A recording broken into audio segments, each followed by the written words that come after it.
Are you struggling with roadblocks as a woman in the challenging and constantly changing world of corporate America? If you feel stuck in your career, you may be holding yourself back and may not even realize it. Prepare to be enlightened by the meaningful discussions here at the No Woman Left Behind podcast. Each week, gather the insight you need to break down those walls of limiting beliefs. Unleash your full potential and unlock the leader within. Listen to raw conversations with corporate women as they share inspiring stories with the purpose of obtaining their dream career and living a truly fulfilling life. Here's your host, Rosie Zilinskas.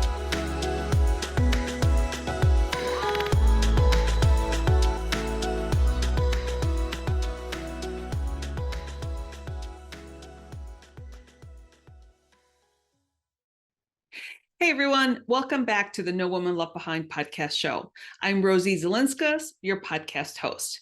Today we're going to be talking about success at every level of your well-being, and that is going to be intellectually, emotionally, physically, and spiritually. In order to do that, we are going to have a conversation with Sandy Rutherford. Sandy is a world-class success mindset coach, cut the crap mentor, destiny maker, and success accelerator, as well as an international speaker and best-selling author. Taught and mentored by Bob Proctor, Sandy uses her global coaching practice and life-changing programs to show people how to step into their inspired destinies. You can learn about the core of Sandy's teaching in her best-selling book, Navigating the High Seas to Success, available on Amazon and at her website, which is inspireddestinies.com. And the high C's is the letter C apostrophe S. Sandy is going to talk to us also about specifically how to help people cut the crap. And C.R.A.P stands for Counterproductive, really asinine programming. That's what that stands for. And we're also going to go through the 8 C's in her book as well. And this is really cool because Sandy is very clear on trying to make sure that people are successful, and she tries to be very specific on the pieces that you need to focus on in order to achieve that success. So stay tuned for my conversation with Sandy Rutherford. Hey, Sandy, thank you so much for being on the No Woman Left Behind podcast show. I know that you have a website, and one of the things that I wanted to ask you from your website is you have a statement, and I'm going to read it from your website. It says, "Stop letting others decide the role you play in your life." What do you mean by that? Hi, Rosie. It's great to be here. I was looking forward to our conversation today. And yeah, it's such an important statement because too often we let other people make the decisions around the kind of success we want to pursue. And the name of our website, our company, is Inspired Destinies. What we want you to do, and our motto is step into your inspired destiny. And, often it's for the right reasons, whether entrepreneurs or corporate, people in corporate positions, they're choosing their next role because of all the external circumstances going on, whether it's the economy or your kids or your spouse or your boss or friends. You can go on and on. But you know what? One of the fundamentals for every single one of us, and this goes for women, I'm one of them, who put aside my desires because of kids, etc. But our success matters. And this goes for men too. Your success matters on every level of your well-being, which means 4 levels. Intellectually, emotionally, your success matters. Physically, your success matters, because how much does that play out negatively? We get stressed when we're not achieving the kind of success we want. And spiritually. So your success matters on every level of your well-being. And guess what? You touch people's lives day in and day out. So one of the things I'm always encouraging women to do is start putting yourself first. Start thinking about what you desire. What is it that you really want? Because the more you achieve the kinds of successes you really yearn from within, the positive impact on those around you is profound. Oh my gosh, that makes so much sense. And I'm thinking, as you were talking, so many of us, like my peers, so I'm 53, and a lot of us have kids that are just graduated from college.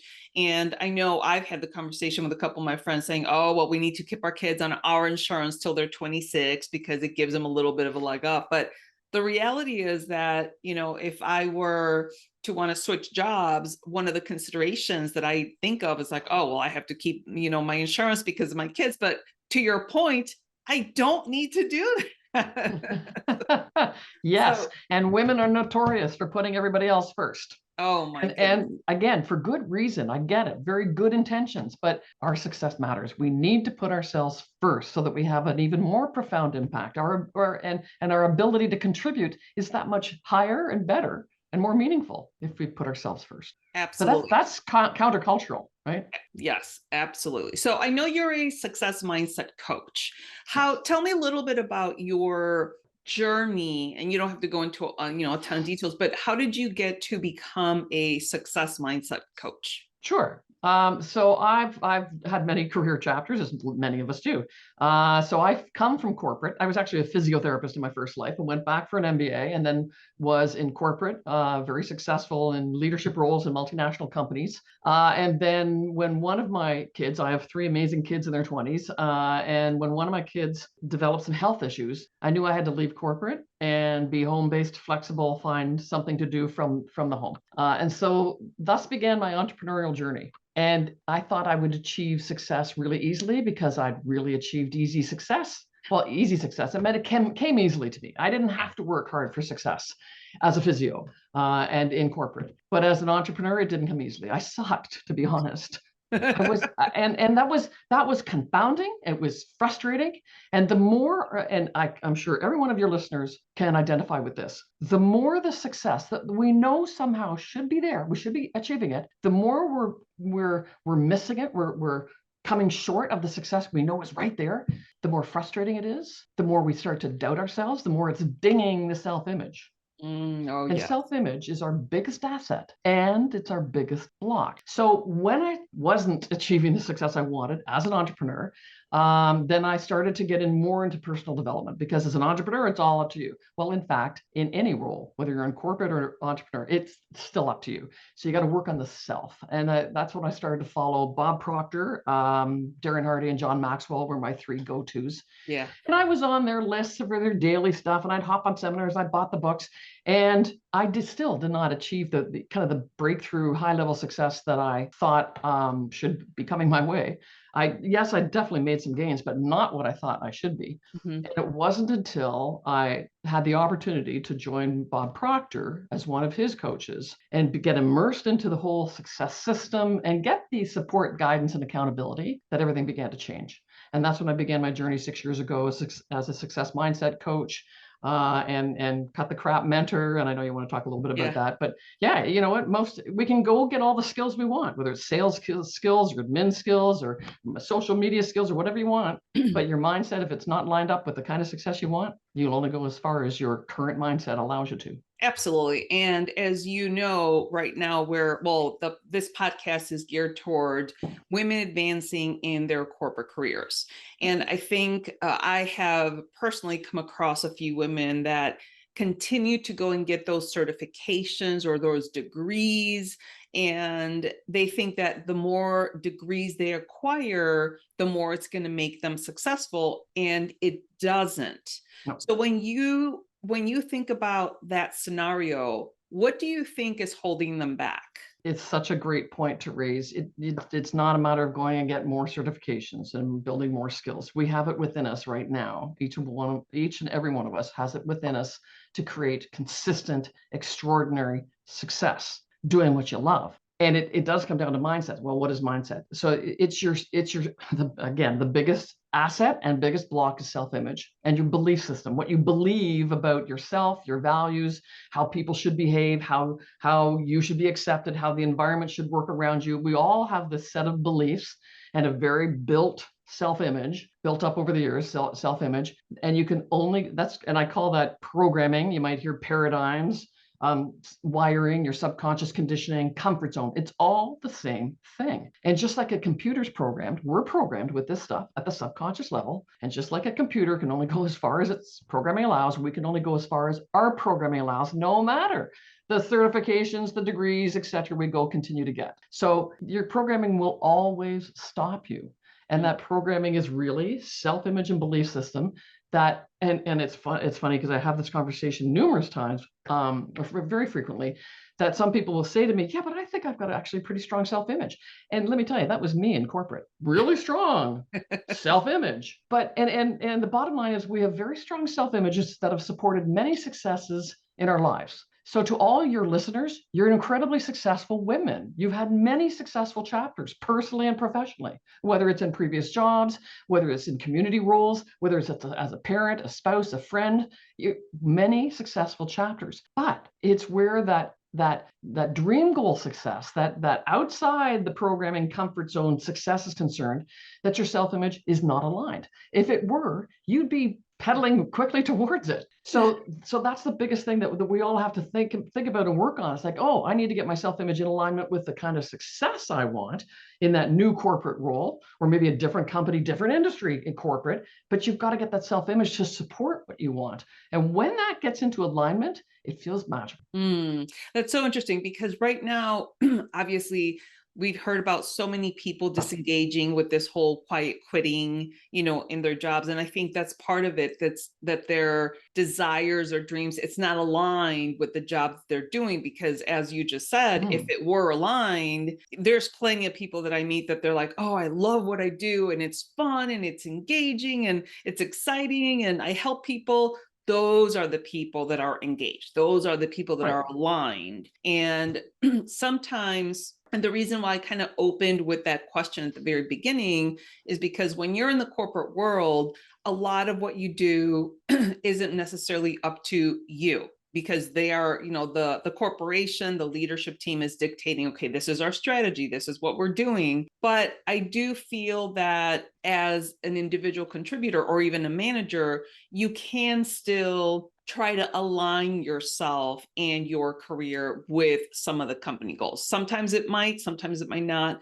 But what would you say to a person that is in the corporate world where they know they're not aligned? Where do they even start to figure out how to get aligned? Well, I guess the first question is to ask yourself, do I want to stay here? Right? Now, if you want to stay, then getting yourself aligned is all about understanding what the values of the corporation are, what the goals of the corporation, the vision, the mission, that whole thing. It's funny, I've done another podcast recording for Book Boon, which does corporate recordings, and it's about company purpose versus employee purpose. And the question was, never the two shall meet. Well, if they're not meeting, you actually have a choice. It's always choice. You have a decision to make that maybe you should be leaving. If you can't align your purpose with the company's purpose, there's always going to be discord there, and life's too short. Your success matters, right? So the first question is to understand company vision, purpose. What is the purpose of this company? Does it align with me? Does that sit well with my values? And if it does, then you can start to build your purpose. And one of the things that I can talk about a little later is what I call our sweet spot, finding our sweet spot. I use it as a tool in the coaching that I do. And the sweet spot is the intersection between what you love to do. If you think of Venn diagrams, 3 circles, what you love to do, what you're good at, and want to keep getting better and better at, and how you can use those two to serve people. If you want to achieve big goals, you must be in service. Must be. So when you understand the company's purpose, the company's sweet spot, what is it good at? What is it, or what does the company love to do? What is it good at? And striving to be better and better in the marketplace, and how is it serving people? And then you work on your own. You take your own, explore your own sweet spot. And when you take the time to do that, you might find a fair amount of overlap, and that may actually open up some avenues of thinking and exploration that, I actually might be able to help the company better over in this area versus what I'm doing right now. So it's important to understand your own sweet spot, your own purpose, before you can ask yourself, does it line up with the company and its purpose? Yeah, and that's fundamental. I love that, because even as an individual contributor or manager in the corporate world, you can still be serving people. Absolutely. Yeah. Okay. Yeah, your people might be internally, which is fine. It's always about service. Yes, I totally agree with that. Now, I know that we talked about this briefly. You say you help people cut the crap, and obviously CRAP is an acronym. So tell me a little bit about that. Yes, cut the crap. CRAPS is my acronym that stands for counterproductive, really asinine programming. I love You've it. got it. I've got it. We've all got it. And I've touched upon it. It's what stops us. It's what sabotages any of our successes. So you've got to cut the crap. You've got to switch that programming over. You've got to learn how to create the new kind of upload new programming like a computer that aligns with the kind of success you want. And you know what? It sounds so simple, and it actually is. It's to carry it out takes some time, but the concept is simple because it is never ever a lack of talent or capability that's holding any of us back. So to all your listeners, you do not lack the talent or capability. You don't, you're so gifted. It's stunning how many gifts you have within you. You know what? A powerful little book by Price Pritchett. It's called U Squared, Y-O-U squared. It's 35 pages and it's a power punching inspirational book. And I quote from him a lot because there's so many great lines out of that. If you have to doubt something, doubt your limits, right? Because you don't have any that you're ever going to run into. So the where was I going with that line of thought? We were talking about cutting the crap. Yeah. So the crap is old conditioning, our old way of thinking. And so you're sitting on so much giftedness, so much talent that is never lacking. It's a matter of getting the programming to get into alignment with the kind of success that you're looking for. And it is as simple as that. Now it's harder to do because there's a process, but if you start to do that and understand that success is a process, success is an exact science. Actually, there's certain things you've got to do in a certain order. And if I could be in a room, Rosie, of 1,000 people and say, okay, who knows the steps for success and in what order? Put your hand up. I don't think a hand goes up because we're not taught this. We'd lead very different lives if we were taught this early in our lives. But there are certain things you got to do in a certain order for success to unfold more easily. And so it doesn't matter whether you're in corporate, entrepreneur, network marketing, doesn't matter. Success works the same for every person. That's very interesting. So I like the whole cut the crap, and you're absolutely right, because there are so many people that I know that are working in the corporate world that are stuck. And, you know, when I talk to them, they're obviously very talented. So it's not that the talent is missing. It's more that the alignment or the programming is there. And they're like, oh, well, I can't go anywhere else. Like, where would I get the same benefits, the same vacation, you know, all that stuff. Right. And then they're stuck there, and then they're miserable, and then they're not moving forward. Right. So when you have a client like that, for example, what are some things that you might start recommending to them to just, we already said there, it's not a like once and done, it's a process. It's just a process. So aside from looking at their values, you know, their company values and their values on their own, what else can they start looking at? So the high overview of how success works is as follows, and I call it a success triad. Clarity of desire. Starts with clarity of desire. If you're familiar with Napoleon Hill's Think and Grow Rich, first chapter is all in desire, right? And every guru out there, past and present, all success begins with desire. And you need to be crystal clear. So your success triad, quick formulas. Clarity of desire, and desire is also inferring that emotional component, and I'll touch upon that in a second. Self-image and beliefs, and commitment, all in commitment. Those three are always in play, whether you like it or not, whether you know it or not. If your success is hinging on those three being in alignment and strong. So to the type of person you're mentioning there, they need to start with clarity of desire. They need to start looking at, what is it not my husband, not my kids, not my boss, what do I really, really want? And you want to take a deep dive in that and get clear. I have some people say, well, I'd love financial health. I said, me too. That's a condition, though. That's not a goal. Because financial health could be $5,000 a month, $500 a month, could be $500,000 a month. Doesn't matter. There's no right or wrong. It's what is it for you? So to get that clarity on what it is you would really love, and I encourage people to explore way outside the 9 dots. Go get silly, crazy, over the top ideas going. Why? Not because you're going to act on all of those. It just ignites. Every one of us has a powerful imagination. And some people will say, yeah, I'm not very imaginative, not very creative. That's BS. Yeah. Yes, you are. You just shut it down too quickly. And that's crap, right? Yes. That's crap. So allow yourself to get silly. Like, what if I was, a professional bird watcher and I had this big business? I don't know. Get silly, get over the top, because it just triggers your imagination and gives it permission to go get creative. And you could come up with, 15 ideas that are kind of wacky, but you look at them and in there you could go, oh, but you know what, that reminds me of something, and some lateral thinking kicks in. But that, you know what, actually I could do something over here. And so there's more often than not, there's some really golden nuggets in the over the top brainstorming. So to give yourself permission to, and you know what, I would tell people, take next couple of weeks. In fact, Christmas time is a great time to do it. Yes. Every day, take 20 minutes, 30 minutes by yourself in the morning, your favorite chair, maybe it's by the Christmas tree, whatever it is, grab your coffee, tea, smoothie, sit down with a journal and just brainstorm. Just let it go and don't reject anything. As soon as you reject something, you're shutting down your imagination. You're messaging your imagination, oh, I can't do that, right? And that's crap.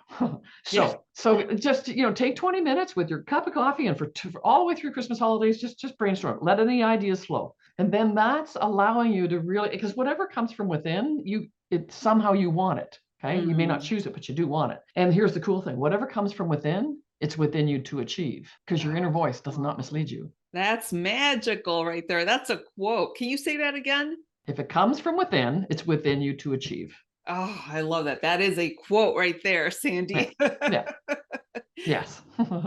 So having fun with that and coming up with that, and that's igniting the emotions. Like, oh, I would love to be that bird watching business or whatever, right? You start to get excited. Because if you're not excited, there's no way. Okay, clarity of desire, self-image, commitment. If you're not clear, there's no way you're committing. Commit to what? If you're clear but not excited, it's like you'll find excuses. You're not going to be committed. So you've got to get that clarity and that emotional engagement for the commitment levels to start to rise. Yeah, absolutely. So I have my son is 24, and it's incredible when he loves cars. So when we start talking about cars, oh my gosh, we cannot stop talking about cars, because he is so clear that he loves cars. He is so committed, he's engaged. And so, but if I were to talk to him about even like this, like, hey, let's talk about your career or success or anything, he's like, oh, no, don't even want to go there. So it's so interesting.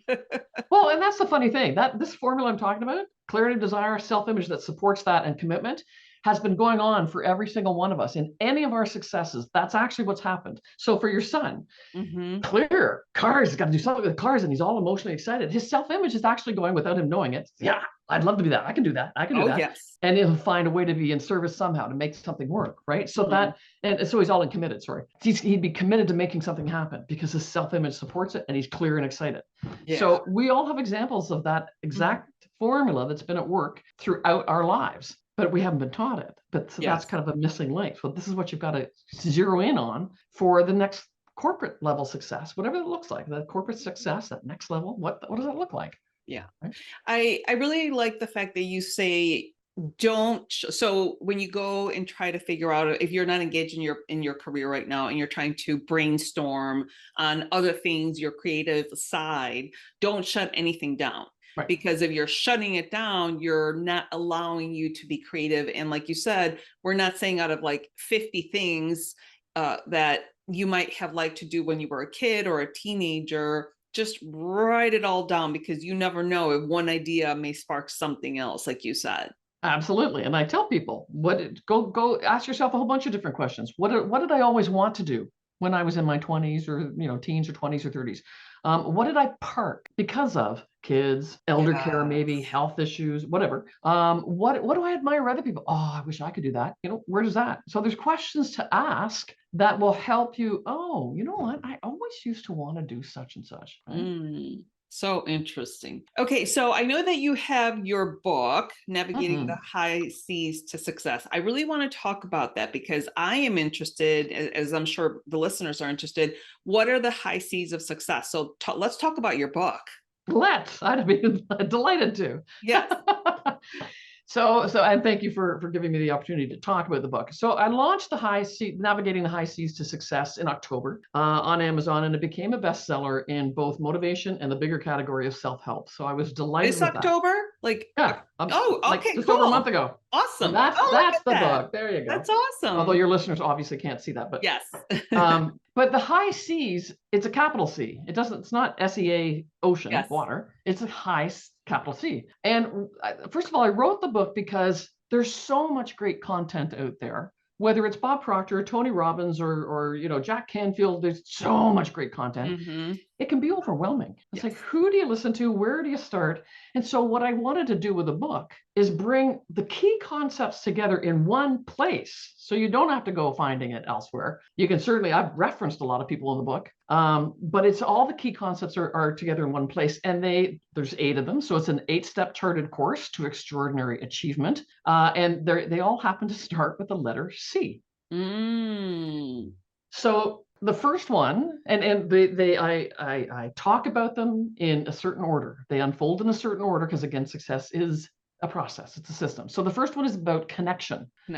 And the subtitle is Little Me versus Big Me. Okay, when you're in little me, you are not connected to your inner self. There's a whole world beyond us to connect to the universe, to the resources, to the people beyond us. But when you are connected to your authentic self and you are connected to beyond you, you're in big me. And there's a whole world of difference in your vibe, right? And I do talk about vibration a lot because everything is vibration. Everything is energy in this universe so far as we understand from science. Yes. And that means everything's vibrating on frequencies, including thoughts and feelings. So when you're in a high vibe, well, let me ask your listeners to think about this. When you are in a low vibe, which would be things like you're feeling discouraged, frustrated, upset, pissed off, lacking hope, how productive do you feel? Oh gosh, I can answer that. Not very. No, and I don't want to dwell there because our vibe lowers when we think about that, right? But when you're excited, you're happy, jubilant, gung ho, go for it. How productive do you feel? Right? It's like, come on, let's make things happen. So everything is energy and everything is about vibration. And when you're in big me, you're in an amazing vibe and you're able to be really, really productive. So that's the first chapter. The second chapter is all about creation. And the subtitle is You Are the Mental Architect of Your Own Destiny. You have the ability, and we just talked about this, so I won't spend too much time. We talked about we all can be incredibly creative if we allow ourselves to be. We've got very, very powerful imaginations. We got to unleash them, right? And when you do, you can start to think about what is it I really do want to create for myself. So creation is the second chapter. And by the way, each of the chapters, they're short. This is not a long book. It's just over 200 pages. It's light. It's got quotes in each of the chapters that line up with the concepts being discussed. You will definitely recognize some of the quotes. Some of them you probably won't. It's got an exercise. First of all, a quick assessment at the end of each chapter. It's not scientific. It's just to gauge your awareness of this concept for yourself, and an exercise to work on to help you bring up that concept more in your life. So the third chapter is clarity of desire. So we just covered that one. The fourth chapter is conditioning. Your comfort zone is your discomfort zone. So your conditioning right now, your future is hinged to your current conditioning. So that is your comfort zone, and it's actually your discomfort zone. And the reason I say that is because I know you're not happy there. You want more because it's the condition of the human spirit to want to be more, to do more, to have more. That is the condition. When we go, oh, I'm okay here. I won't, I'll just be satisfied with what I got. Never be satisfied. Always be happy and grateful for where you are at right now, but never satisfied because the spirit wants to grow, create, expand, more fully express itself. That is what the spirit's all about. So your comfort zone is actually discomfort because you do want more. So working on that conditioning, that self-image and beliefs, I've given some tools to do that. The fifth chapter is on commitment. Okay. Results or excuses, you choose is the subtitle. It's a choice. Do I go after results, or do I let my excuses hold me where I am? And you know what? We've got really good excuses going on. So, and you just mentioned some of them. You're in corporate. Well, I won't get the same benefits or vacation. Those are all excuses. Yes. Right. You can create way more for yourself. It's out there, but you're limiting yourself by holding on to those excuses. And you stay in that discomfort zone, right? The 6th chapter is on consistency, smooth acceleration. The more persistent you are, and Napoleon Hill talks about persistence, it's got a big chapter on persistence. The more persistent you are, the more you're able to be consistent. And it's the consistency that's creating new habits for you. It allows you to accelerate more quickly towards your goal. And you'll be able to be more persistent if you're clear, if you're excited, back to the success triad, right? If your self-image is starting to get into alignment. If your self-image is not supporting your goal at all, you won't be persistent. The excuses will be there. The 7th chapter is on collaboration and community. There's 2 C's in that one. I actually cheated. Collaboration and community. And our motto at Inspired Destinies is together we thrive. We are way better together. We're way stronger together. We need way more help, support, and guidance and accountability than we think we do when going outside comfort zones where dream goals are. Because our comfort zone, old programming, has a good hold on us. It wants us to stay in our comfort zone. So we do need way more support, guidance, and accountability than we think we do. And every successful person that you ever interview will tell you, absolutely couldn't have done it alone. I wouldn't try. And here's the fun thing. Successful people don't want to get stuck. They're really, really keen about achieving their goals. So they don't want to get stuck. They don't want to plateau. So they will bring in other people, absolutely, to coach, to mentor, to partner with, to make things happen for them. Absolutely. And then the last chapter is on celebration. And the subtitle is High Five, High Vibe. The more you're celebrating, the more you raise your vibration. And there is always, I tell all my clients, at the end of each day, take 5 minutes and celebrate. Oh, well, some days I don't have anything to celebrate. Yes, you do. Find it. There's always, personally or professionally, there's always something to celebrate. Absolutely. And when you do, you raise your vibe. Well, I love all your chapters, but I kind of want to go back to, I think, chapter number 4.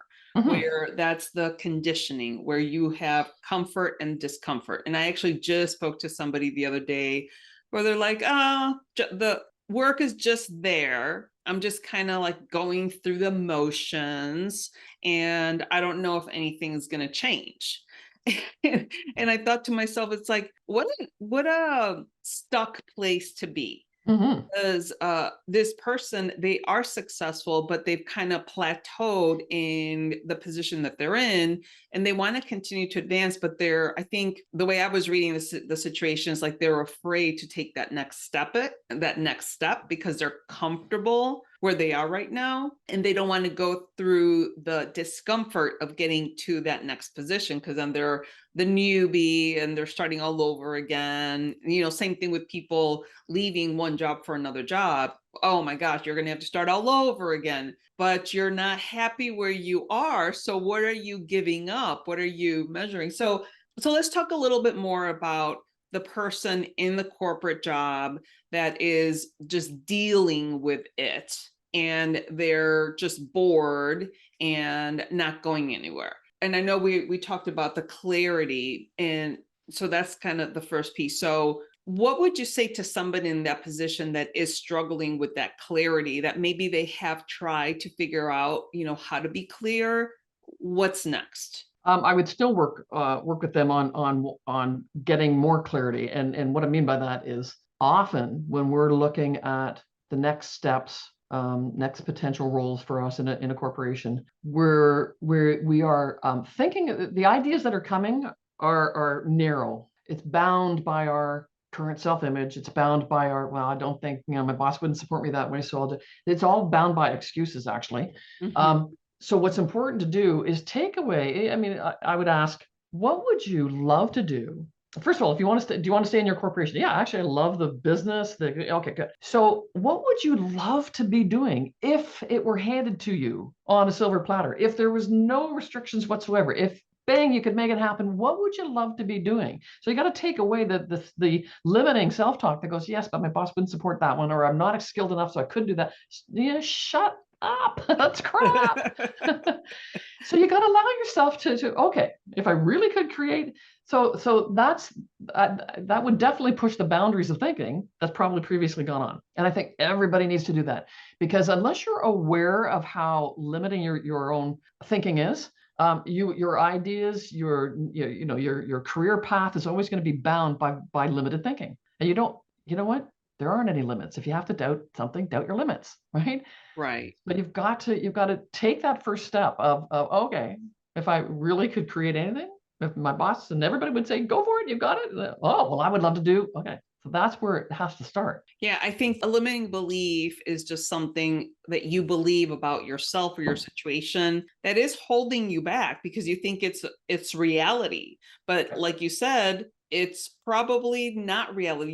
You're limiting your actions based on that one thought. And it was Right. we do it all the We time. do it all the time. We do it all the time. Yes, and that's all pretty well comes down to self-image there. You're talking yourself out of stuff because of self-image. And you know what? We too often, in fact, I'd say 98% of people make their decisions based on their external environment. That this might happen or that might, you've got to make decisions based on your internal environment. And highly successful people are going from the inside. So you've got to go inside and not talk yourself out because, again, the boss won't support or, no, stop that. Go inside first. And yeah, because your self-image is that self-image programming and your beliefs is actually not your programming. It was put in there, but usually well-intentioned people called parents, teachers, coaches, community leaders, religious leaders, etc. But so it's not your programming, but it is, of course, because it's in you. Yes. And often that programming is out of alignment with our authentic selves. Yeah, I know I always went and like my husband, for example, became an engineer because his dad wanted him to, right? And he finally moved on from that and did what he really loved. And that's the case with a lot of people. You're doing something because either your parents wanted to, or the opportunity just kind of fell in your lap and, oh yeah, I might as well just take it because, I want to settle down. And so we take things because the external environment is giving it to us, but it's not coming from within. So, back to your programming isn't your programming, but it is yours to do something about. You have to tend to that. That's very interesting. So one of the examples that I have as far as the parental programming, my dad, very well intentioned, when I would come home, and this is when I was a kid, and come home with like an A, oh, well, why didn't you get an A plus? Or when I started working, I mean, literally, hey, Dad, I got a job. Did you ask for a raise? Or if I got a raise, why didn't you ask for more? And he was, kind of play kidding, but serious at the same time. The thing that happened was every time I did something and I told him, he was giving me this message that what I was doing wasn't good enough. Whereas when I've talked to him about it, he's like, no, I was trying to encourage you to do more.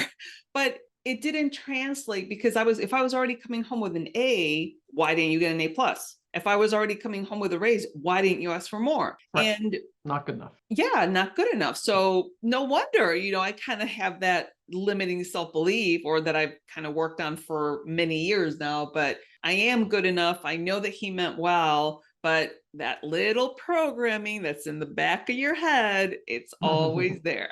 But the beautiful thing, all personal development, personal growth is hinged on awareness. If you're not becoming aware, you will not change. You can't course correct. Course correct from what? You're not aware.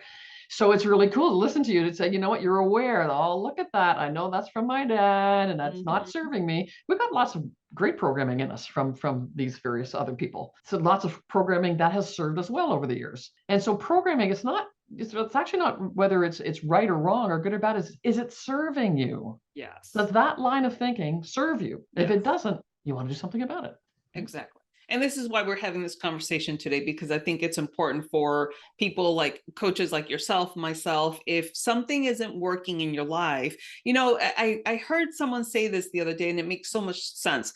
When you're a kid, you have a coach for piano and music and little league and football. And then when you start in the corporate world, you no longer talk about coaches. Right. And someone said that, I was like, oh my gosh, that makes so much sense. Like, why do we stop pursuing coaching once you actually go into the corporate world, or any job, for that matter? Because even entrepreneurs, there's tons of entrepreneurial coaches out there that if you're having a difficult time with your business, get a coach, get a business coach, Right. Well, you're right. In corporate, it's not, I was going to say it's not encouraged. It's not on the radar screen. Right. To even recommend that for very few. I mean, so for some it is. But you're right. If that was part of the natural evolution as you move into corporate jobs, of course you're going to get a coach for this or that. be very different career journeys. Absolutely. I agree. Yeah. So I know that you do relate to the women in the corporate world because you experienced it. So, and by the way, I don't know if you actually said this, but you were in the corporate world. And then, so what was your catalyst to leave the corporate world? Yeah, it was the health. My daughter had some health conditions. Okay, gotcha. Yeah. And so once you exited the corporate world, and then you realized that you weren't as successful as you went out and sought some personal development. So Bob Proctor, you said. Yeah. So what was your work with Bob Proctor like, or with his program? Oh, it's phenomenal. I mean, Bob, for those listeners who aren't familiar with Bob, he just left us last January at the age of 87, but he was considered the senior statesman in personal development. He was, the greatest success and prosperity teacher in the world. And he was in the movie The Secret, and he was in the movie Think and Grow Rich, The Legacy. So so I worked with him. I was taught and mentored by Bob, as a whole bunch of us as coaches were. I was on stage with Bob. One of my goals when I first began was, because with my corporate life, I did a lot of, presentations in front of large audiences and stuff. And I thought, I want to be on stage with Bob Proctor. Now my self-image kicked in immediately, went, who are you to think you're going to be on stage with Bob Proctor when every one of us as coaches, and there was a few hundred in there, we all want to be on stage with Bob Proctor. But I still thought, no, but I want to. And it came to pass 2.5 years into working with him. I was on stage at a big event that I helped organize with another colleague of mine, and Bob was our keynote speaker. And so I was with him on stage for over half the day. It was amazing. So, working with Bob and his teachings of how success works.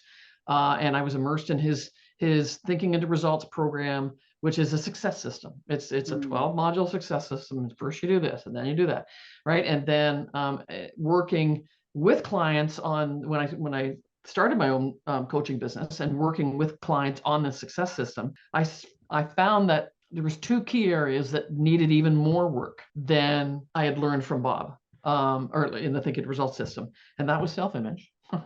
And so I created a self-image of your dreams program, which is a deeper dive into self-image. And by the way, all this work doesn't dredge up the past. The past has no bearing on the future unless you let it. It's all about you understanding and being aware. Here's where I am today. I have these limiting beliefs. Okay, now I know what I can work on to go forward. It's all forward thinking, right? So it was self-image that needed some more work, and I found that people would get clear on their goals. And here's another fun concept I want to share with you. People want to get clear on their goals. Yeah, I want to be earning $70,000 a month. Great. There's a big difference between being intellectually enamored with your goal and emotionally enamored. And most people, or me too, when I was struggling and as an entrepreneur, I had very clear goals, but I was intellectually enamored with them. I was not emotionally engaged. When you get to being intellectually enamored can feel exciting, but it's still all in the head. You're not getting it from the heart. There's a huge difference in the way it makes you feel. When you're trying to feel that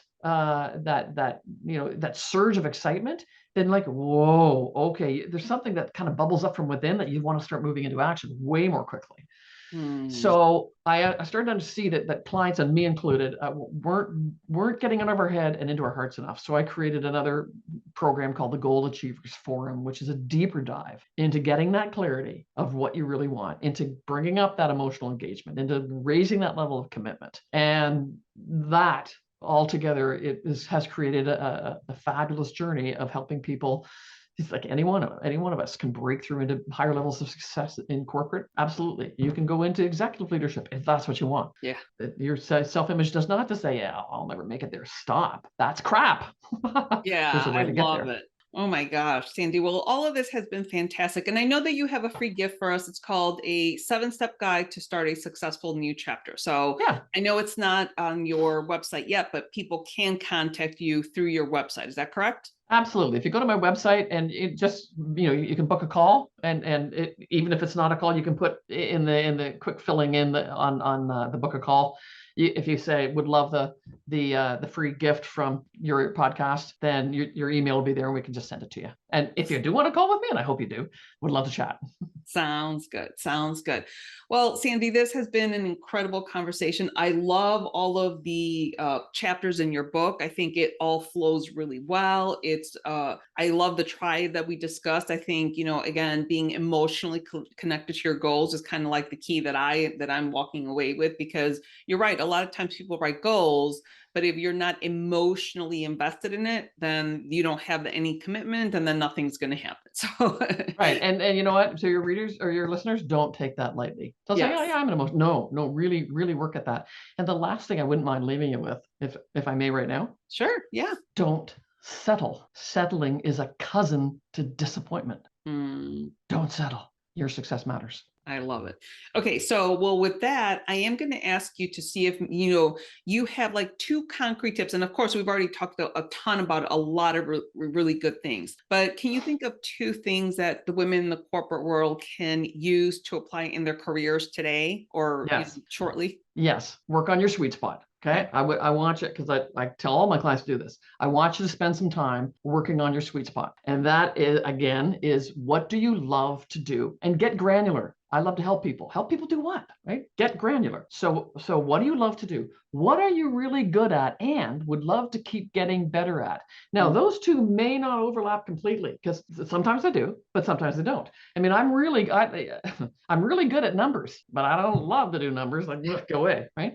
So that's the second one. What are you good at and want to keep getting better and better at, and get granular? And how can you serve people using those 2 components? I love it. So work on your sweet spot. Every one of us, again, when you're in your sweet spot, you're in an amazing vibe.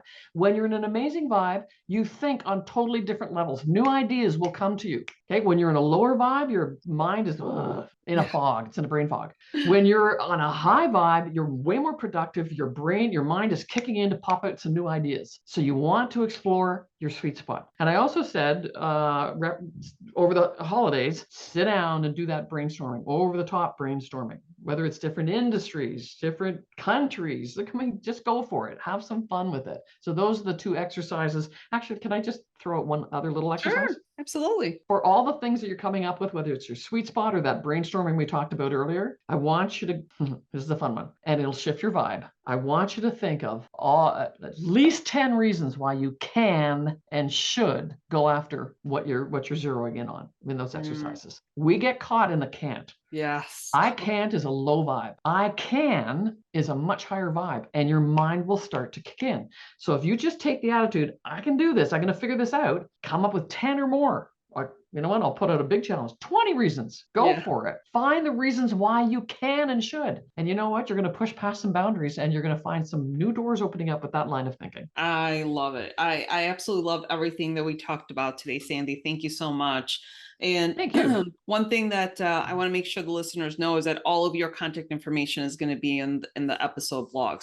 But it is really important, I think, for this particular episode, because you have so much great content. So I urge everybody to go buy the book. And again, tell us the name of your book again, Sandy. Yes, thank you. The book is called Navigating the High Seas, capital C, to Success, and it's on Amazon. It's on all the Amazons. Wonderful. All right. Any final words? No, just go for it. Don't let your old thinking keep you back. You're capable of great new successful chapters in 2023 in your corporate life. Go for it. If I can help, let me know.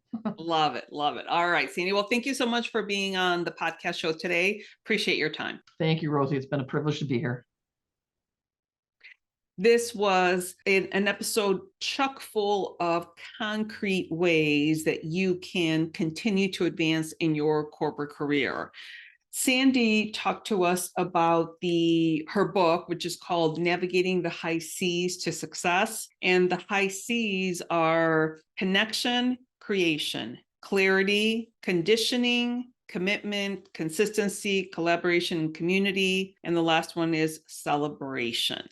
So these are the ways that you can elevate yourself to be successful. Sandy is kind enough to provide a free gift, and the free gift is a 7-step guide to start a successful new chapter.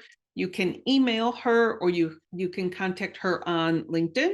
to obtain that free guide. Now, Sandy leaves us with 3 different tips. The first tip is, she says, work on your sweet spot. And that is, what do you love to do? So be really clear. She says, be so granular on the clarity of what you want to do. Tip number 2 is, what are you good at? And what are you going to do to keep getting better at that one thing? And then finally, she's adding a third thing, which is take some time to write down 10 reasons why you can and should do whatever it is that you're aspiring to do. So often we're in the can't mindset. So we want to shift that, reframe that to the can mindset. We also talked about cutting the crap, which again, crap is counterproductive, really asinine programming. So we want to do some deprogramming